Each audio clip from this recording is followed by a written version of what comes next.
writing. Well, last time we were together, you had ventured into what was at least indicated on the map that you'd seen in McAllister as the night floors. You had found yourself in this odd smoking lounge through various means. It's worth pointing out through one of the first floor apartments, up through the roof access door, and wherever or I should say wherever Vic was, finding your ways individually through to the these other floors of the McAllister, higher up in the building. And you found there some strange individuals. This man, Mark Rourke, as well as the night manager, Mr. Castaigne. And you encountered some very unusual things. For Willow and Jacob walking into this room, where you still are actually. This room filled with mannequins acting out this eternal loop of dancing and revelry amidst the dust of this dead, forgotten floor. And the wrongness of the situation, you certainly struck you in the moment. And meanwhile, Jack and Vic were on the other side of the smoking lounge, having gone the other direction, split the party. And so I think that's where we'll pick up. Right. We were going to go, what was it, upstairs to where we were told Abigail was living with the man in the white shoes, the encyclopedia salesman. Right. Yes. So you had been looking to go upstairs, to go further up, and I think even I'm not sure. Jack had. I think Vic had pulled out his sidearm. That's right. Had you? I suppose seeing him do it, I would. Actually, no. I don't think so. I think I'd view myself as ready, but not yet. So you two are sort of walking down that hallway, and I'll reacquaint you with what the hallway actually looks like. So I think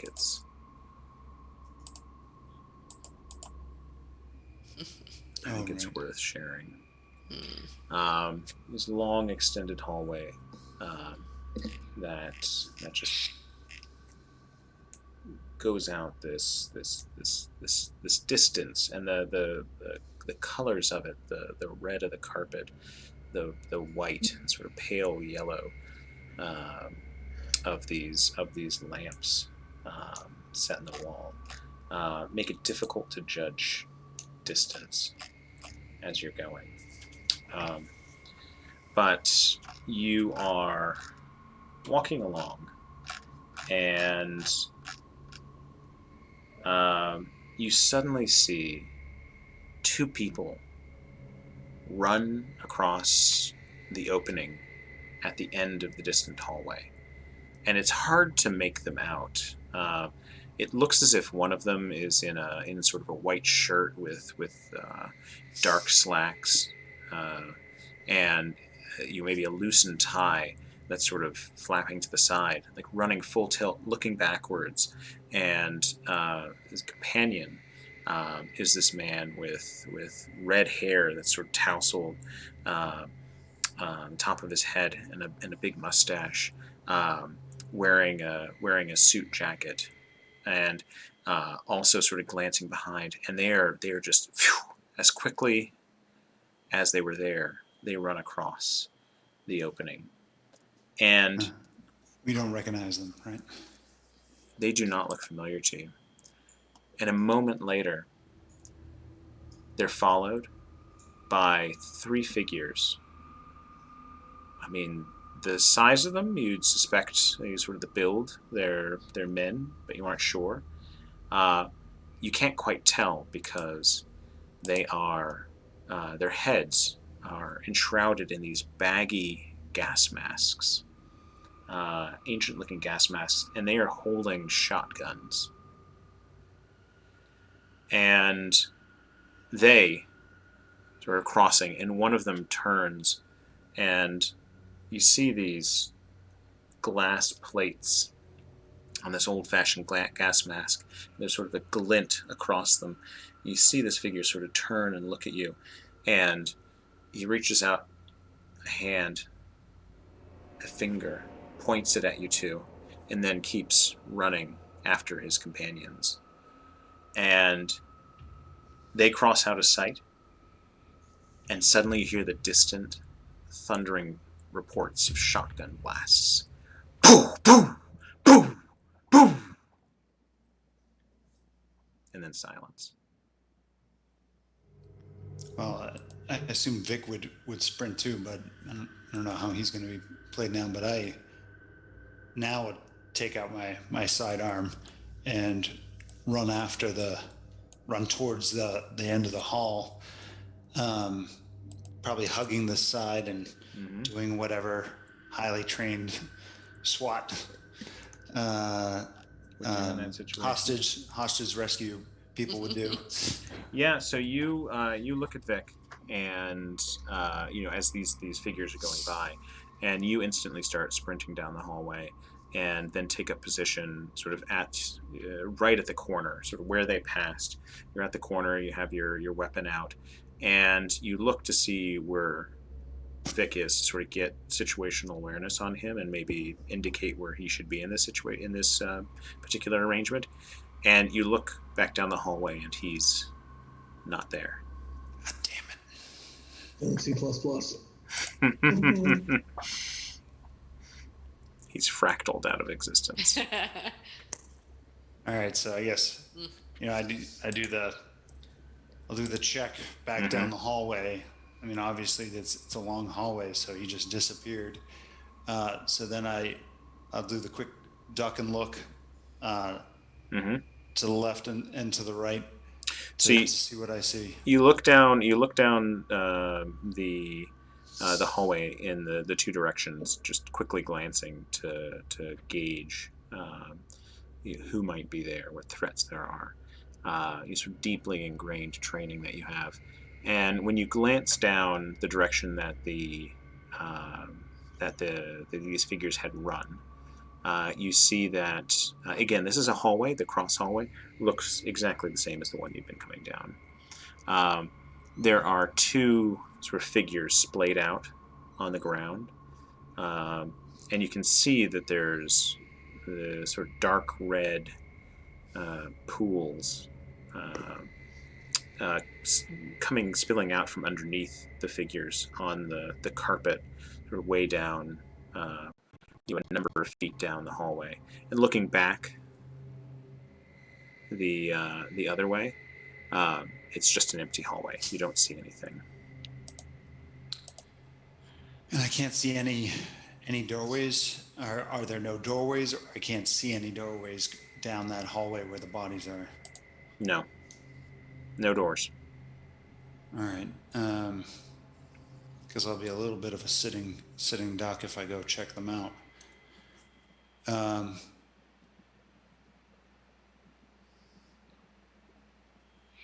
All right. So, is there a table, or is there anything else for cover, or is it just wide open?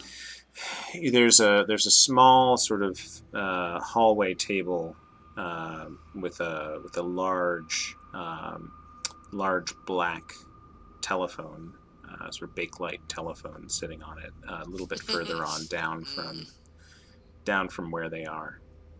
All right, so I'll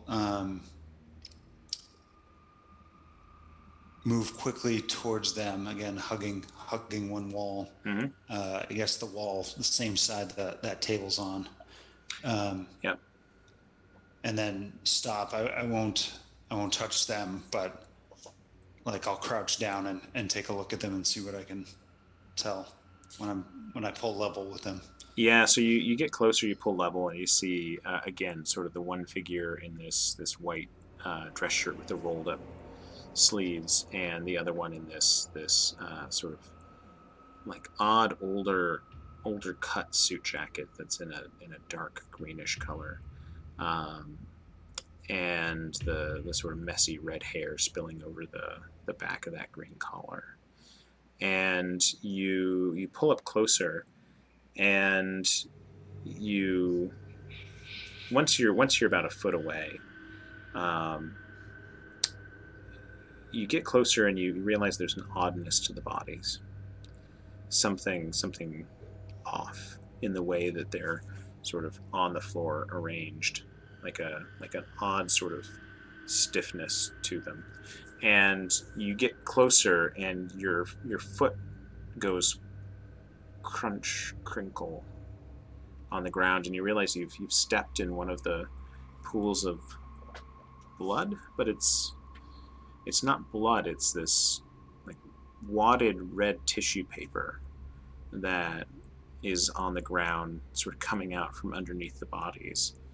Not liquid, just this red tissue paper. And you look in the figure with the white shirt sleeves. You see the what you had taken to be sort of flesh-colored arm when you'd been looking down the hallway before, um, is this sort of nice, richly stained wood, like a pine, with a joint at the wrist and a wooden palm and these fingers, and the red wig that's on the other figure is sort of slightly askew, seems to have come slightly askew. All right, so I'll prod the one closest to me, like basically Mm-hmm. try to kick it over onto its back to make sure that it's Yeah, actually not actually a human being. yeah. You kick it over, and it's a mannequin. It's a marionette. It's a wooden jointed figure with sort of this clockwork embedded at the joints to help it have a fuller range of motion. But these thick, heavy wooden parts to it, and you kick the one over, and something falls out of its pocket. There's a wallet that's fallen out of its pocket. All right, it's not visibly like the tissues aren't coming out of it as I'm like watching, right? No, you see where the tissue is sort of there. So the front of this thing, it does look as if it's been like shot with buckshot or something, and the faces are rippled with the pellets, even some still embedded, and splintered apart, and the shirt on the one is ripped and torn and shredded. Uh, Coming out of some of these wounds is just this red tissue paper that again sort of rolls out, and one little piece sort of rolls out and unfurls onto the ground as you sort of move it. All right, so I kick the other guy, the Mm-hmm. other body over to make sure that it's the same exact Yep. thing before checking out the wallet. Yeah, the other one you kick over, and you see that there's some papers tucked inside the green jacket, suit jacket. Um, you look at the wallet, and there is a New York City identity card from 1953 in the name of Eric K. Carter, as well as bills that are contemporary, sort of seem to have been issued around the 50s. A bus pass from D.C. to New York, and a couple other just remnants, wallet remnants of a life in the 1950s. Uh, a small little picture of what looks like a GI kissing a girl, from a photo booth, tucked in there, and the papers from inside the jacket pocket. And similarly, you find on the other figure a identity card. Um, this one issued from 1955 for a Ronald Burbach, Burbach. And same sort of situation. Bus ticket, the same sort of bus ticket that the other figure was holding from DC to New York. Um, as well as a small scrap of paper that has a small green triangle on it, and that looks as if it's been sort of drawn in and filled in, and in all capital letters, Bristol, Bristol. Bristol is go.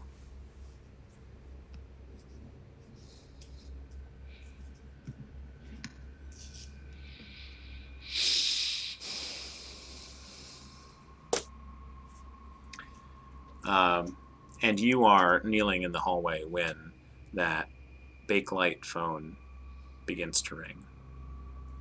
Bring, bring, bring. Bring, bring, bring. Bring, Ay, ay, bring, ay. bring.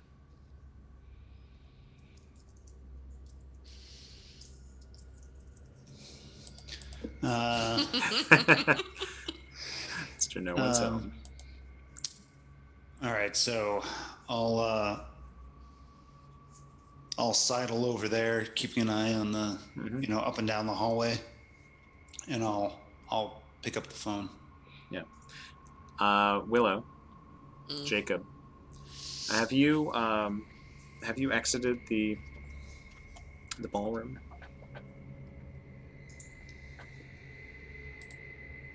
Sure. Yeah. Why not? Yeah, because when we left off, were we in the room, or were we just kind of looking into it? You had gone. I think you had gone in a little bit closer. Maybe I don't know how far in you'd gone. Not enough to be. Maybe in fully in the midst of these figures, but at least a few steps inside. Okay.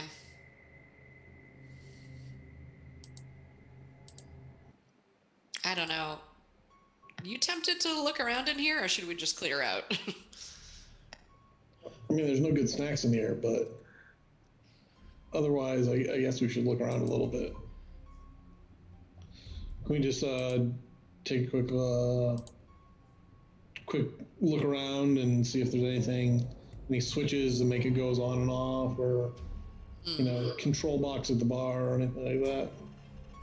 Yeah. So you are looking around, and again, you sort of see these strings going up into the ceiling, the darkness of the ceiling, the sort of tracked movement, and yet, I mean, you don't understand what mechanism could be at work to move these things around.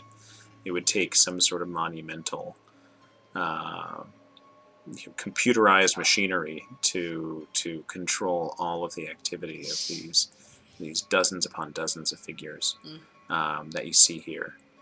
And you do realize that the music appears to be coming from a Victrola, from a old time record player that is situated with the band, and sort of slightly hidden behind a couple of the chairs of the musicians, sort of sitting there going through the motions of playing their instruments. on the stage. Go over and see if the record that's playing has a label on it. Yeah, so you get closer, and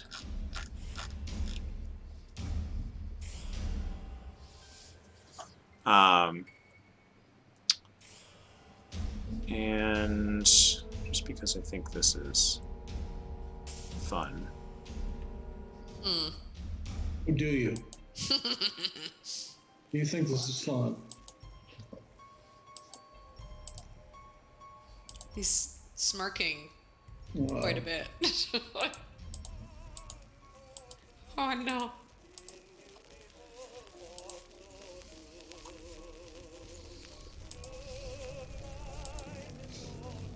So you get closer, and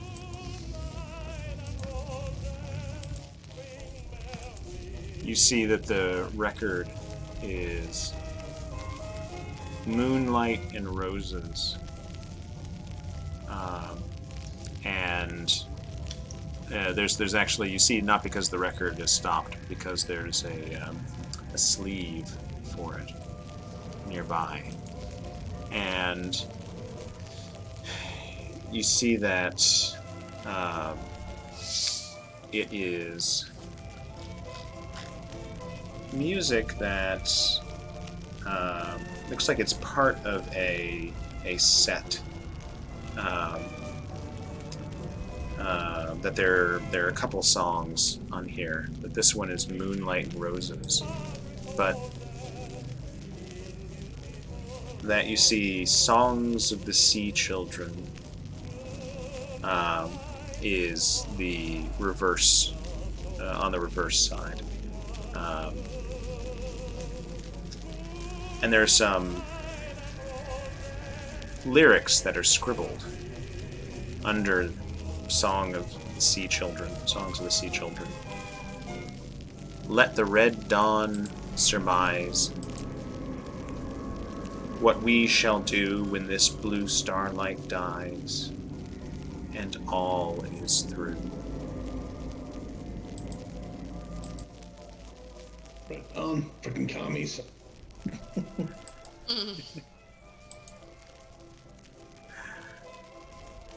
All right. What do you do? Take the lyrics with me, and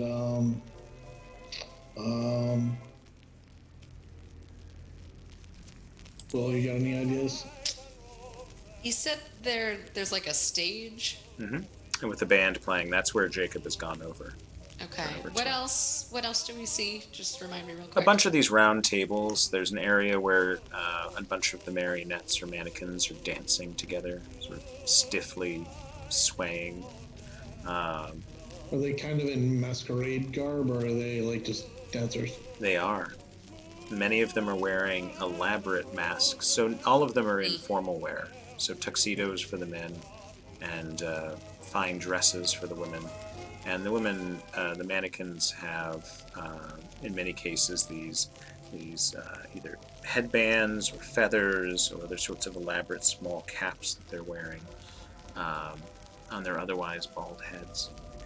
And from a fashion point of view, it does seem to be probably you'd peg it toward the 1920s, 1930s. Do they have faces? No. Or, Smooth, wooden faces. and what's on the tables? Do we see anything on the tables? Yeah, you see cutlery and sort of fine china and dishware. All of it looks as if it's in a state as if it had been used, but there's not a lick of sort of edible food on it. Mm.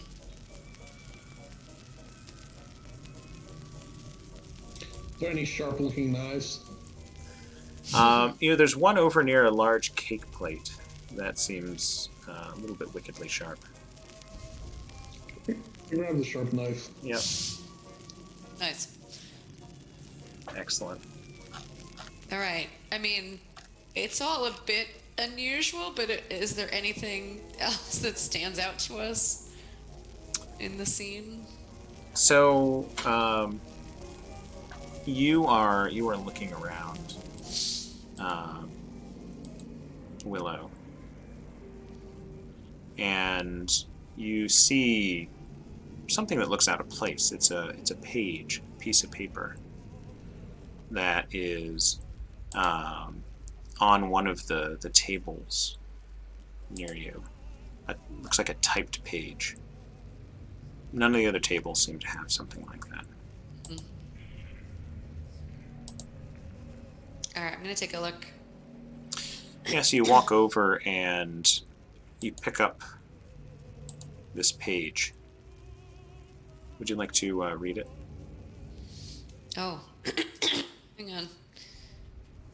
Oh no. Scene, Abigail's apartment. Sounds from bathroom of water running and teeth being brushed. Light seeps under the door to the hallway.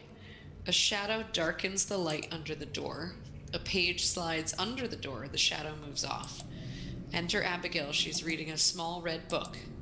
Abigail. Picks up paper, reads it, opens door. Abigail. Hello, Thomas. Are you leaving these? Closes door. Abigail reading. Here then, let us set ourselves upon the only mission, to die when we are to die. No. You, do you show it to Jacob?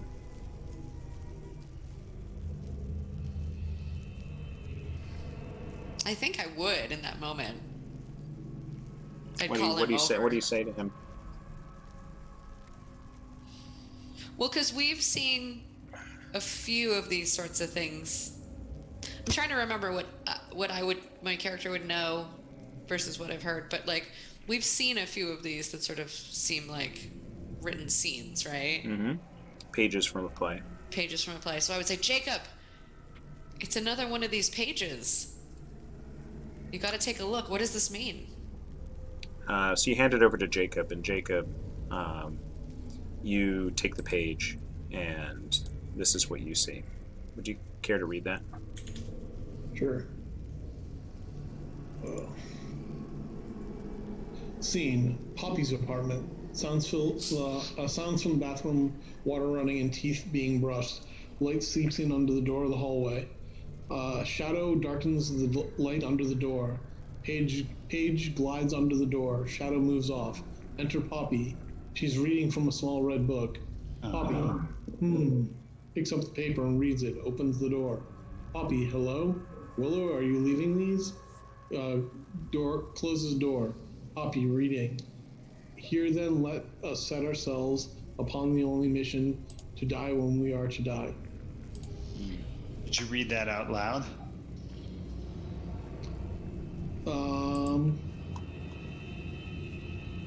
No, I did not. You read that. There's how would you respond? I mean, it's a very odd thing, certainly. Well, I don't know Willow or Poppy's names, actually. Yeah. Right, because Willow, what did you say? What did you say to him? You said this is another page from a play. Mm-hmm. Yeah. About Abigail. Yeah. So maybe I did read it out loud, because Willow and Poppy mean nothing to me. So, because I don't know Willow's actual name. No. Willow, you take it back, and you look at it, and it is different. It looks like this. Would you like to read the last section?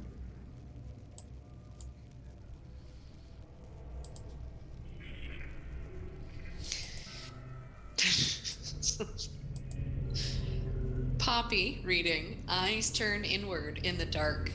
A phantom watches, an idea of us. Sister, I fear we are toys in the hands of a monster and nothing else besides.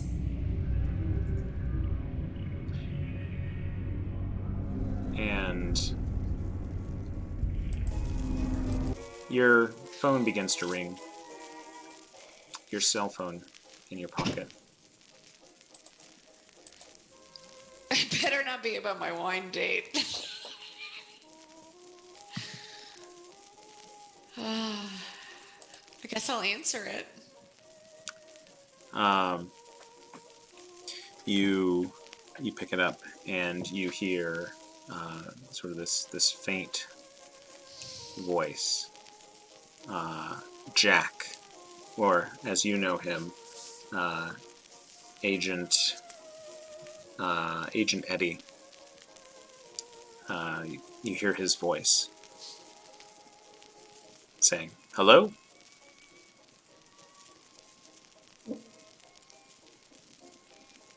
Eddie, is that you? Yes, it is. You called?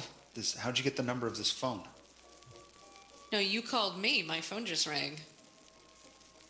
I did not. Where are you? Well, we continued on down the hall. I assume we're not that far away from you, but there were gunshots. There's these weird marionettes shot on the floor. There's marionettes in here, too. Where are you? I don't know. Down a hall. Another hall. It was basically almost adjacent, right, to the Smoking lounge. Yeah. Should we try and find each other? I think that's a good idea. Okay. Keep an eye out for men in gas masks with shotguns. Oy, okay. I saw three suspects. I could not identify what they looked like beyond gas masks and shotguns, and they seemed to shoot these marionettes, but I saw men run that were dressed the same as these marionettes before they were apparently shot around the corner. Okay.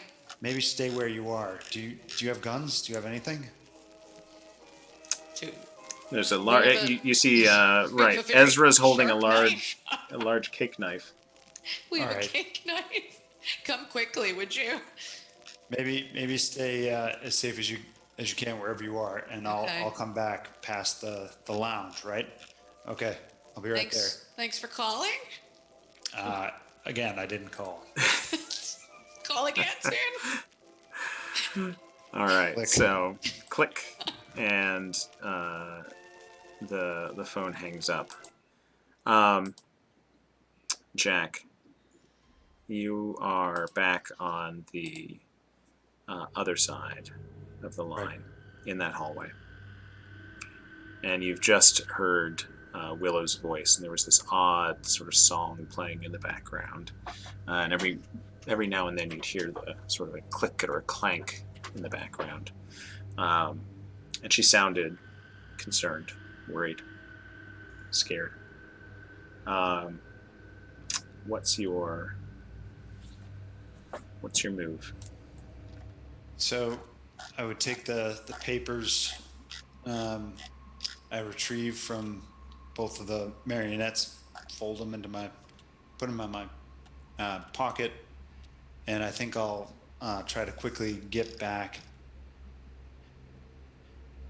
towards the lounge, essentially exactly as I was before, hugging one wall, in case they anything reappears.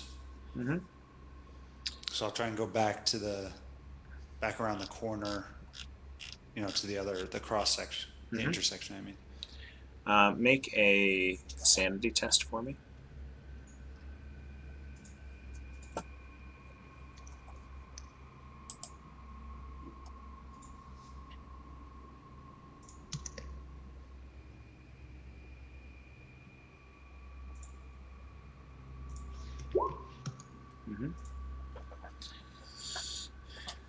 Lose 1 point of sanity, and you realize as you go back around the corner down the hallway you came from that the lounge, you thought it was there just at the end of the hallway, like that was, you came off the lounge down the hallway, you turned a corner, and there you were, but you you aren't so sure now. This hallway looks different. There's this odd sort of water stain that's in one corner, sort of dripping. Clearly, some water damage that's come through. The wallpaper is peeling right there, and you see that where the wallpaper is peeling, that there's a crack in the the drywall, a crack in the plaster there, right where the wallpaper is sort of peeling away. And it reminds you of The basement. the crack in the basement.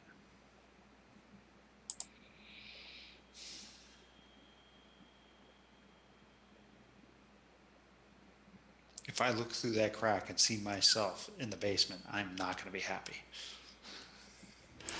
All right, but it looks like it opens up and maybe I could see something.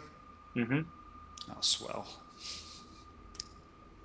All right, so checking, I guess, down the, each end of the hallway, I'll take a closer look. You get closer and you feel this sort of wind, this air that's seeping through the crack, sort of rushing through, and you sort of get close and lean in, and you suddenly see a light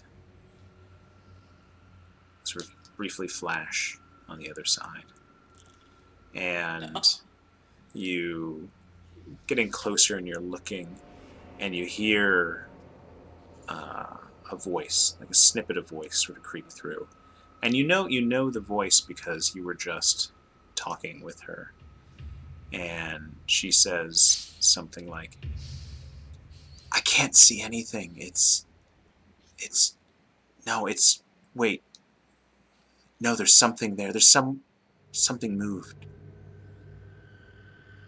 And you hear your voice in the background, slightly off to the side. "Here, let me see. What, was it a person? What did you see?" And the light sort of moving back and forth, trying to break through this winding crack in the wall. I put my gun to the crack and I hold it there for like a minute, but I don't pull the trigger. No. Willow and Jacob, what are you two doing? Oh, you have just spoken with Agent Eddie.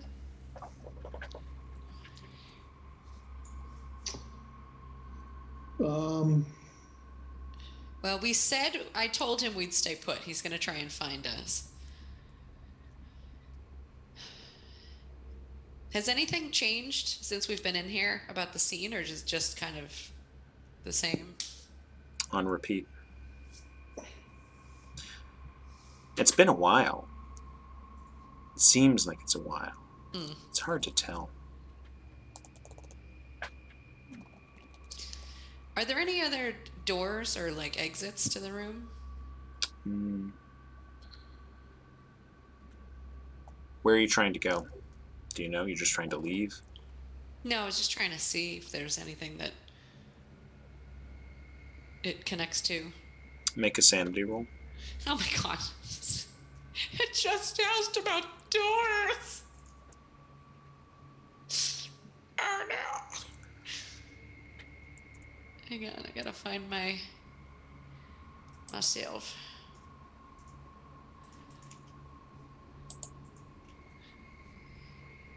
Are there any doors? You've gone insane. He said sanity? Uh-huh.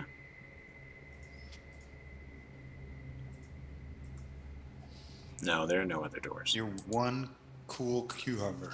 Whew, I'm really There are no keeping other it calm. doors. Just the doors you came through. I'm gelling like a felon. You, just the doors you came through, which You look across the room and you notice they are closed. You don't remember if you closed them when you came in.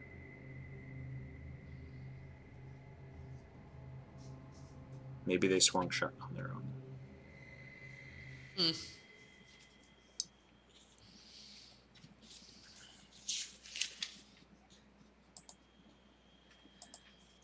Ezra, Yeah. should we just hang tight? It feels weird just to wait here.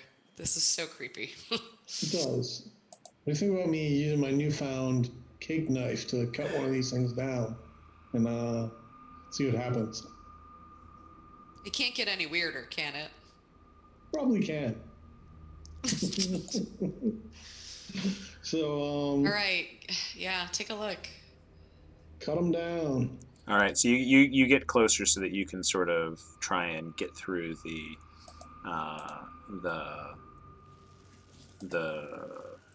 ropes attaching. You kind of have to get up on a chair to do it. Sure, I'll get up on a chair because my balance is great. I'm really athletic. Yeah. Like And Elm, help keep my chair steady. You're a tree, right? that's right. And you get up to You being haunted by your hair over there? What's going on? No, I really need a haircut. It just keeps falling in my face because of these headphones. so you get up on the chair to start. You grab a bundle of these cords, and they sort of give very easily. You're able to hold on, and you can sort of slide it along the track, and you take the knife, and it is very sharp. You're able to slice through the cords, and then what do? Do you just kind of like drop it? Do you hold it? I guess I'll hold it for the moment until I feel It's compelled. heavy. Well, then I'm probably not going to hold it for very long because I'm not very strong. He's like, I'm going to hold it indefinitely. It's heavy. I'm going to drop it. So you try to hold it. Your You're intent like was to Elm, hold you've it, got this. Pass it to me. and your intention was to hold it, but then you sort of lose grip. Your arm's burning, and you drop it, and it clatters to the ground, and the music stops, and all the mannequins, you realize, have stopped their movement. They're no longer dancing, and they're sort of caught where they were.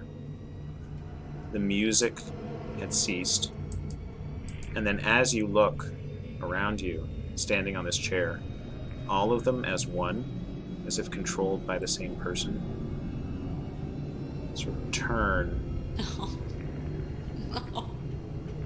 their blank faces toward you and look at you. Oh, that's special. At him, right? Not At me. him. Okay. Elm, let's go of the chair. What do you do? Hi, everyone. No reaction. I get down off the chair because I'm feeling like I might have to run soon. They some of the ones that were on the stage with the instruments abruptly stand up, and with their sort of loose dangling legs begin to sort of move off the stage in your direction, holding their instruments sort of dangling, nailed into their wooden hands. Start moving towards the door to just check to see if the door's unlocked. Willow? Yeah, I'm following straight to the door. Yeah, you move toward the door, and the ones that are behind you sort of part. You notice sort of move to the side as these other ones off the stage are moving closer, and you see a number of the others sort of joining in ranks with the ones from the bandstand, and they're sort of moving together in your direction. And you see that there appears to be a figure sort of draped in golden cloth that's right behind a couple of them, sort of in between all the strings and the marionette heads that are wobbling back and forth. There's a flash of white here, a flash of gold there, but it's hard to tell. And you back toward the door and you jiggle the knob, and at first it seems like it's locked, but then it gives, and you're able to pull it open. And you slip out, and click, the door clicks shut in front of you. And you turn and look down the hallway, and there is Agent Eddie standing there with his gun pressed to the wall, just right down there, down the hallway from the doors. Eddie, I don't think that's how those work. Jack, you all of a sudden you're startled. You hear this voice down the hallway. Oh, don't I feel stupid? Yeah, so you're looking at each other. How'd you get here? How'd you get here? We just walked out the door. I was here. I was down the hall checking out what I described to you before. You realize you're not near the lounge, right? Yeah, we are. I just stepped out of the lounge. They're coming to get us. Yeah, so you're sort of at a good length, a good distance down the hallway, sort of yelling to each other. Maybe are you starting to get closer? Yeah. Actually, I would move quickly towards them because I'd still be worried about the shotgun dudes. So you're moving that direction, and Jacob, you hear something that is familiar to you, or a familiar sound from your time overseas. It is the unmistakable sort of whistle of an inbound artillery shell. Get down! Do you yell that? Sure. Know that, and Willow's right next to you. Do you do anything? Drag her down. Drag her down. So Jack, you are looking across the way. You hear Jacob. Up to this point, has only seemed to show a predilection for delicious sweets. All of a sudden, yell, "Get down!" and he pulls Elm with him to the ground. Willow, do you acquiesce? Do you sort of go along with this?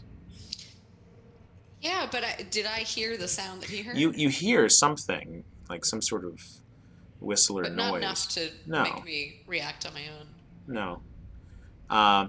And then yeah, I will, but I'm kind of wondering why. So you're pulled down, and Jack, you're sort of still, you have the momentum to move toward them, when all of a sudden the wall to the left of you, all of a sudden you hear some sort of,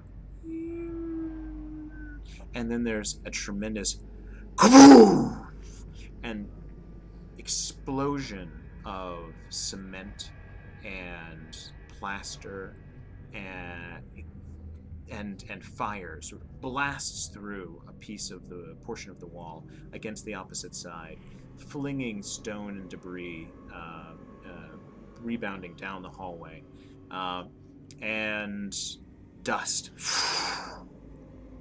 flowing through as you feel sort of the aftershock and the rumbling of unstable architecture. But then the rumbling, the groaning, the shifting of stone and metal subsides.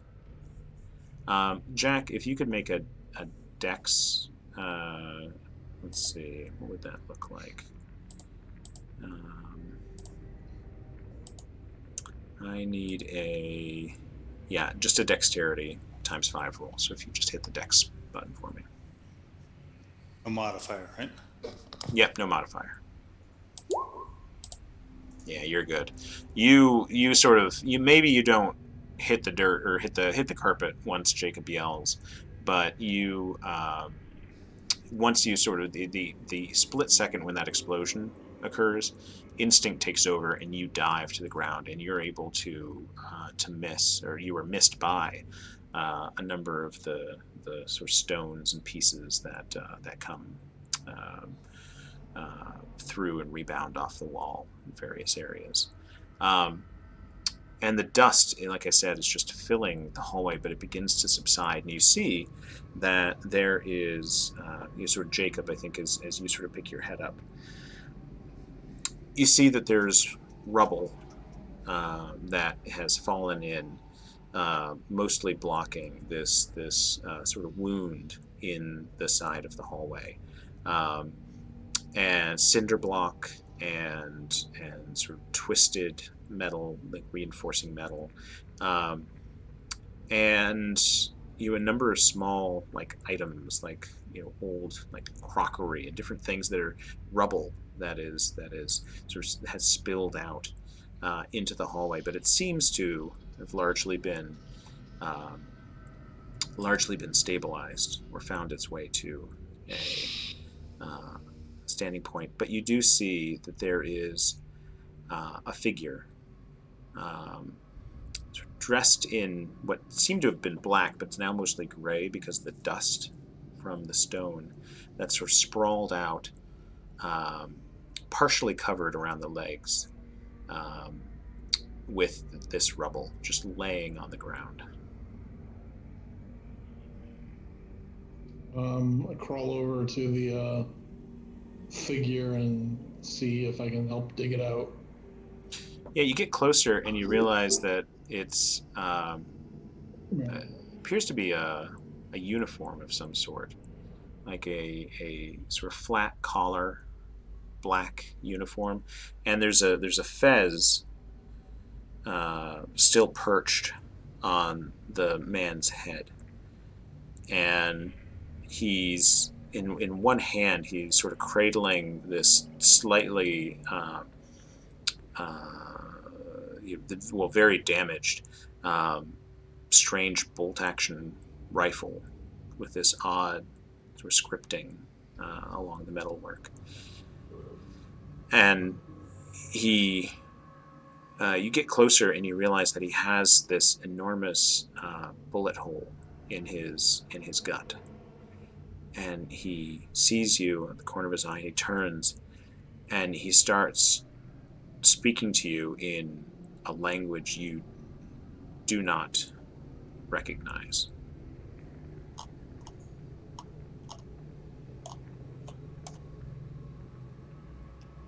I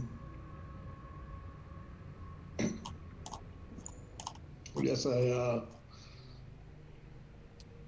try to comfort him, try to hold his hand, kind of see if I can get him to try to communicate to him in all of the languages I know, see if any of them click with him. So a little bit of English, a little bit of Russian, a little bit of German, a little Serbo-Croatian, throw it all in there and see what comes out. Yep. Jack and Willow, what are you doing?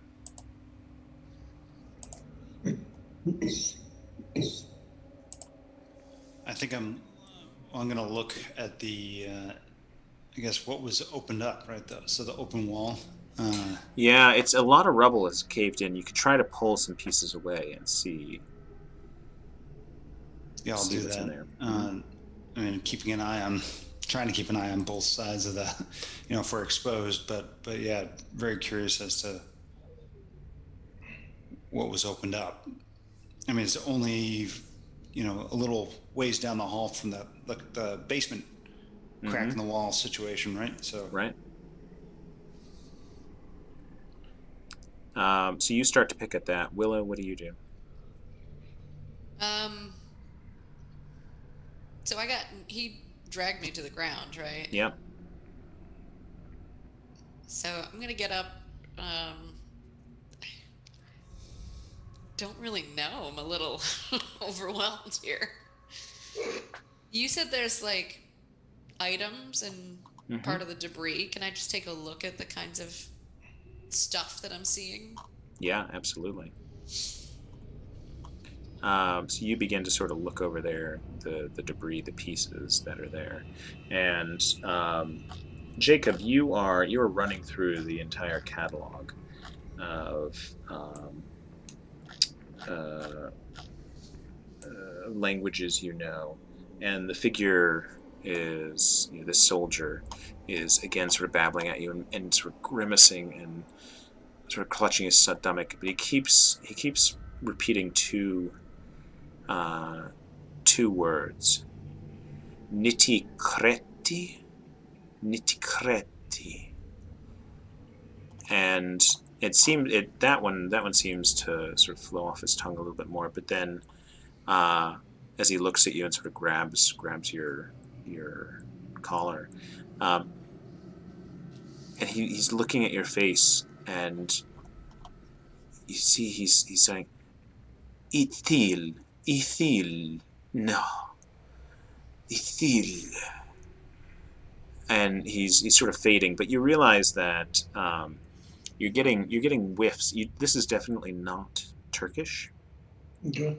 but it has some similarities, and you've been around enough to sort of have a flavor of a number of languages, and so you do recognize some of the construction there. Some of it seems to be familiar, and then he begins to take these sort of big gasping breaths, and then sort of wilts to the ground as more blood is coming out of this wound. And you notice on the opposite chest that there's this patch that had been sort of covered over with dust, and it blended in with the uniform, the black uniform. But it appears to be sort of a symbol of a black flag with these three little wave-like symbols in red. Okay. And then Jack and Willow, you are sort of digging through, and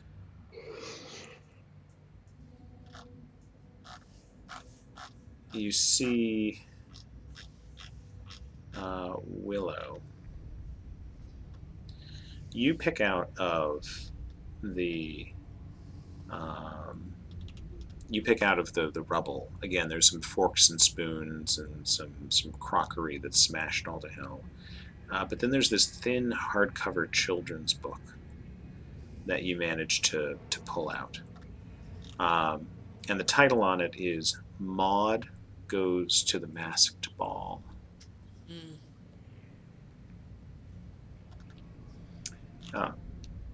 And you just can take a quick look, and you see that it's very sparse with the words, but has these lavishly illustrated colored plates to it that depict this young girl with red hair.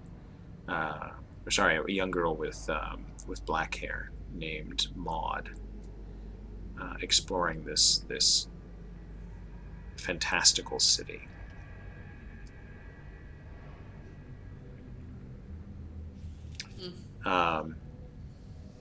And Jack, you're digging through, and you pull back a piece of rock, and another sort of slides in its place, and you are sort of digging through, trying to get to the other side here.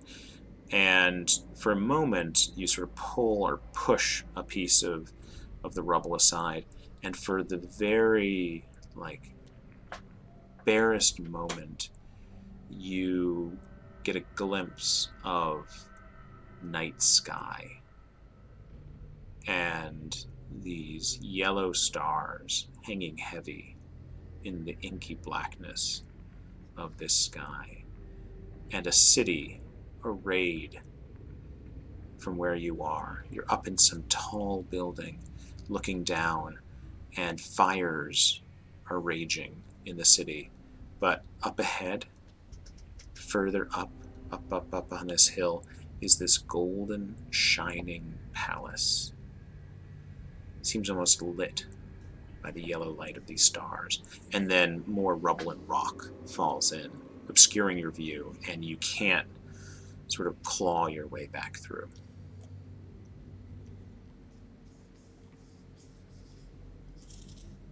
All right, so I'll step back and take a look at the shot. Yep. You take a look, and same as sort of Jacob sort of gives you a brief on sort of what he sees. There's this odd bolt action rifle that has some sort of scripting on it that you can't recognize. This uniform that is sort of oddly archaic, but also not one you sort of recognize from any history that you've seen. Again, this black uniform and red fez with a yellow tassel.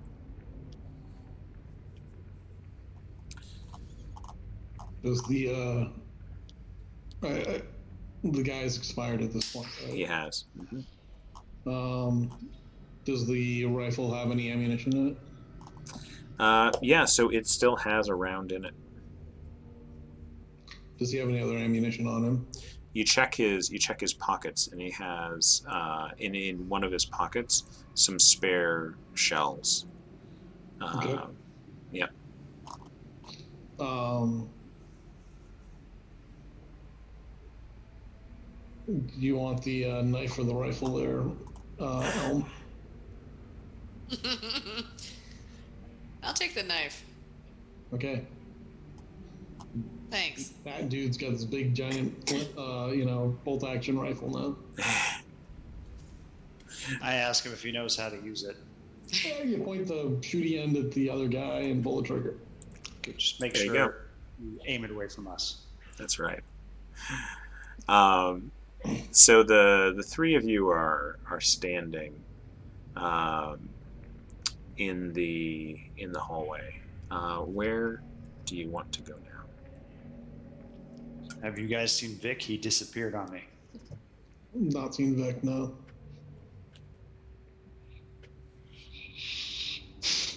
You want to try to find Vic?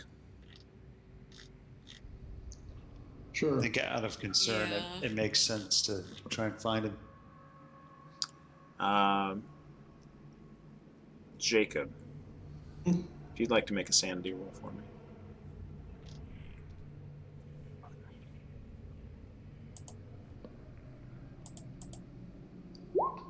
Boom! Excellent. Oof. So sane. So you set off down the hallway, the other direction, trying to find Vic. And you're walking along when I'll just play this for a moment.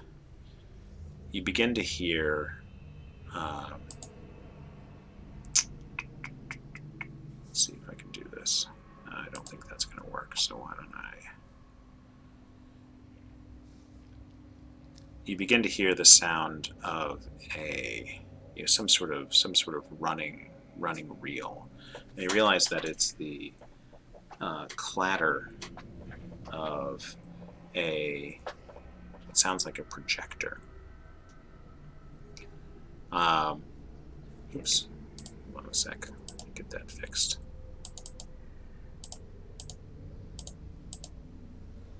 One sec, I messed up my windows. But you you move along and down the hallway, and the sound is muffled, but you... There we go. You get closer and you see that there is a door in the hallway with a stencil labeled projection on it. And you're... No, sorry, go ahead, Jacob. Sorry. No, go ahead. In a fit of manliness / stupidity, he holds the rifle and kicks down the door.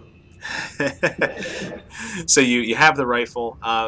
Just for the sake, make me a strength test. Just with a minus 20 modifier. Let's see. Minus 20. Got it anyways. Nice. Very nice. So you walk over. You have the rifle, and before anyone can say anything, you kick in the door. The sort of full weight behind it, bam, and the door slams open, and you see that there is two things. One is the sound of the door, bam, sliding open, and suddenly the sound of this projector becomes deafening. It is incredibly, incredibly loud, rolling over you. And you realize that this is an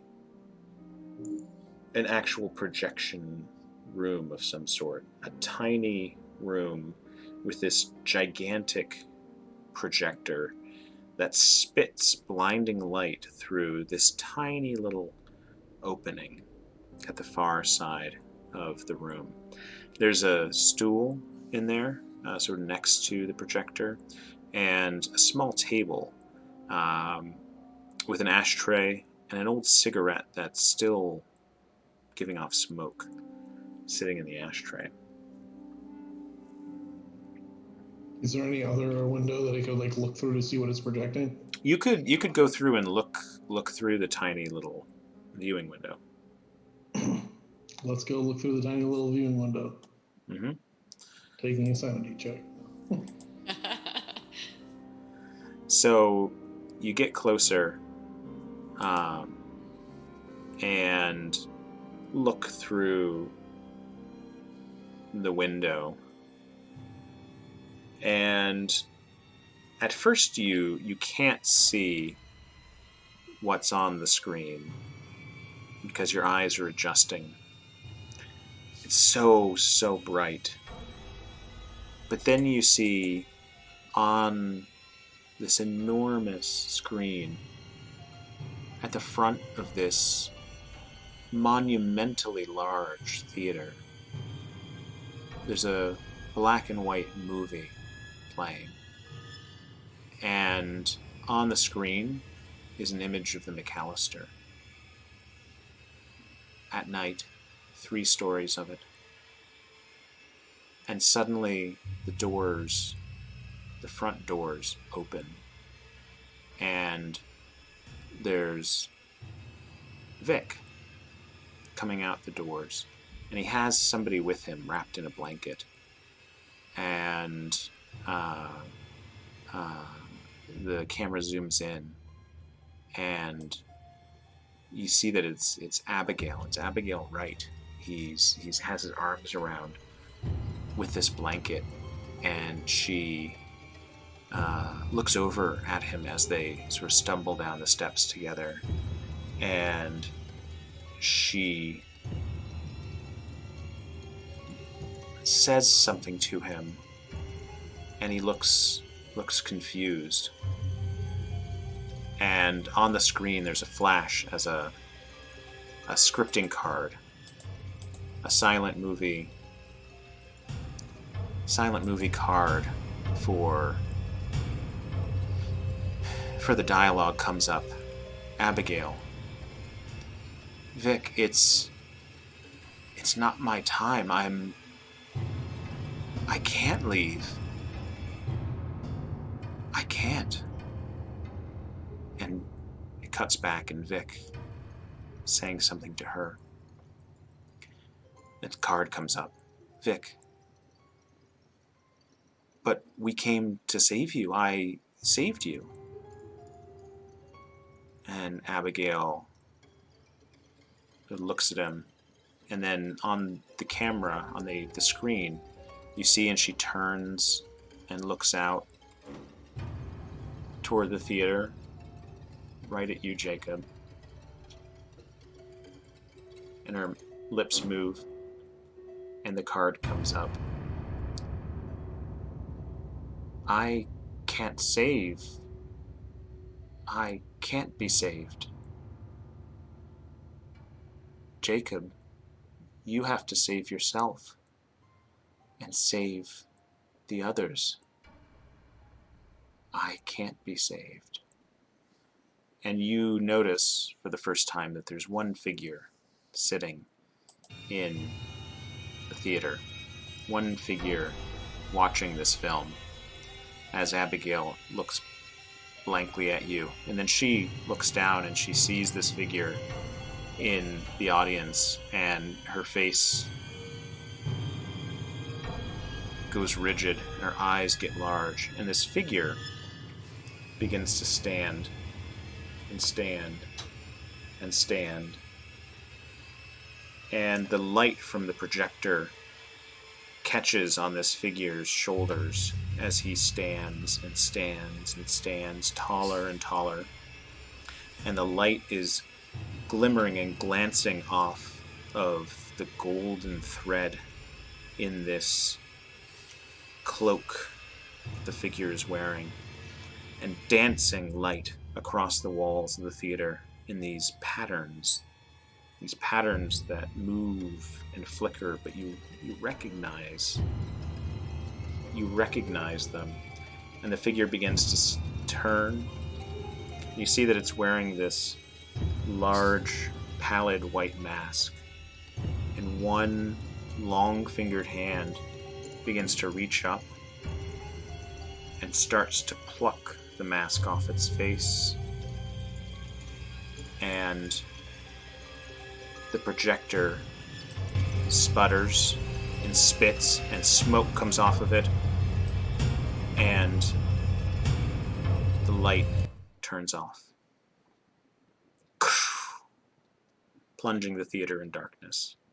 And you're just standing in a tiny, dark room, looking through a darkened window with nothing on the other side.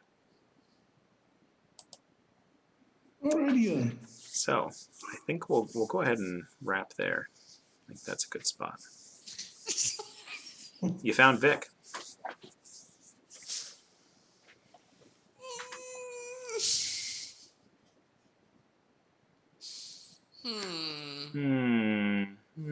How does he get to be the hero when he's not here? I don't understand that. You're the one who's kicking in doors. Seriously. I don't think he gets to be the hero. I think she told you you need to be the hero.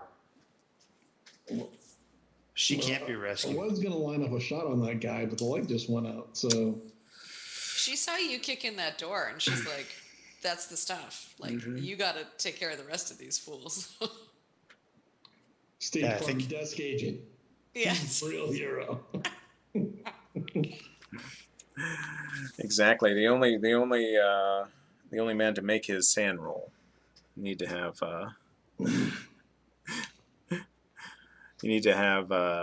ownership of that, at least. And a strength roll at -20. And a strength roll at -20. There you go. Seriously. It's all that the sugar high from the Stored up the donut. tiramisu. Donuts.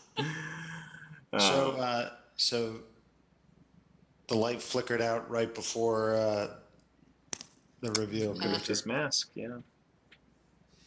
This is true. But yeah. Well, that was dramatic. So yes. Somebody does not want. Do not want. Mm-hmm. Yeah, so there is, I will say, I didn't want to do it on the upfront, but there is a butcher's bill in sanity rolls to be paid. There's a reason that I haven't been making you take them. You mean But because I lose it every time? What a bad trap. or that I've only been having you make them in certain instances, but at some point I didn't want you to think I had forgotten. There's a nice accounting of rolls to be made, but it's. I don't think we were worried you forgot. Yeah, yeah. Well, actually, I was curious as to when all the mannequins started moving towards them. Yeah. Yeah. Mm-hmm. Yeah, like I said, it'll come due. It will come due. But yeah, thank you guys for Oof, that was good. Thanks. for being part tonight. I think you learned some good stuff.